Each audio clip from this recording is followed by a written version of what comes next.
CPM Thrissur ജില്ലാ സമ്മേളനത്തിൽ സഹകരണ കൊള്ളയെപ്പറ്റി ഞെട്ടിക്കുന്ന ഏറ്റുപറച്ചിലുമായി പാർട്ടി നേതൃത്വം. കരുവന്നൂർ സഹകരണ തട്ടിപ്പിൽ തെറ്റ് സംബന്ധിച്ച പ്രവർത്തന റിപ്പോർട്ടിൽ കുട്ടനെല്ലൂർ ബാങ്കിലെ ക്രമക്കേട് നടന്നത് ജില്ലാ നേതാക്കളുടെ അറിവോടെയാണെന്നും പരാമർശം. ആഭ്യന്തര വകുപ്പിനും മന്ത്രിമാർക്കുമെതിരെ പ്രതിനിധികൾ വിമർശനം ഉന്നയിച്ചപ്പോൾ കേന്ദ്ര കമ്മിറ്റി അംഗം EP ജയരാജനെതിരെയും പൊതുചർച്ചയിൽ രൂക്ഷ വിമർശനമുയർന്നു. കരുവന്നൂർ അടക്കമുള്ള സഹകരണ തട്ടിപ്പുകളിലും തുടർന്നുണ്ടായ ED അന്വേഷണങ്ങളിലും പ്രതിരോധവുമായി മുന്നിട്ടിറങ്ങിയ CPIM സംസ്ഥാന ജില്ലാ നേതൃത്വങ്ങൾ തന്നെയാണ് സമ്മേളനത്തിൽ വീഴ്ചകൾ തുറന്നു സമ്മതിക്കുന്നത്. കരുവന്നൂരിലുണ്ടായത് നീതീകരിക്കാനാവാത്ത തെറ്റാണെന്ന് പറയുന്ന ജില്ലാ സെക്രട്ടറി MM വർഗീസിന്റെ പ്രവർത്തന റിപ്പോർട്ടിൽ വിഷയം സംസ്ഥാനത്തൊട്ടാകെ പാർട്ടിക്ക് പ്രതിസന്ധിയുണ്ടാക്കിയെന്നും സൂചിപ്പിക്കുന്നു.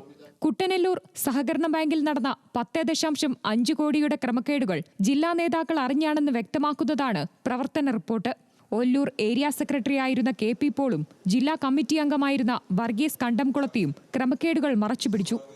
പാർട്ടി ഓഫീസ് നിർമ്മാണത്തിനെന്ന പേരിലും ബാങ്കിലെ പണം ഉപയോഗിച്ച് സാമ്പത്തിക ക്രമക്കേടുകൾ നടത്തിയെന്നും പ്രവർത്തന റിപ്പോർട്ടിലൂടെ തുറന്നു പറയുകയാണ് CPM.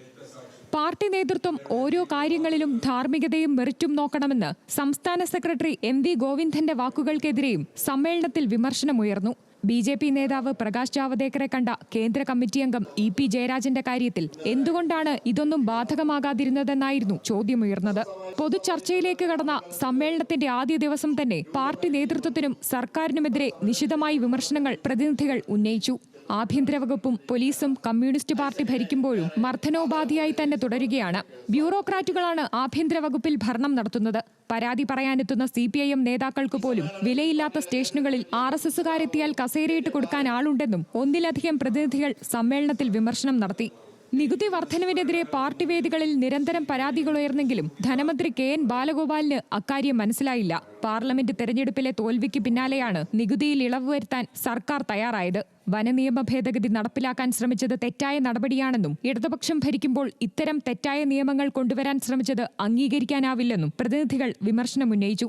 സമ്മേളനത്തിന്റെ 2ാം ദിവസമായ ഇന്നും പൊതുചർച്ച തുടരും. വിമർശനങ്ങൾ തുറന്നു പറയാൻ തന്നെയാണ് വിവിധ ഏരിയ കമ്മിറ്റികളും തീരുമാനിച്ചിരിക്കുന്നതെന്നാണ് സൂചന. ന്യൂസ് മലയാളം, തൃശൂർ.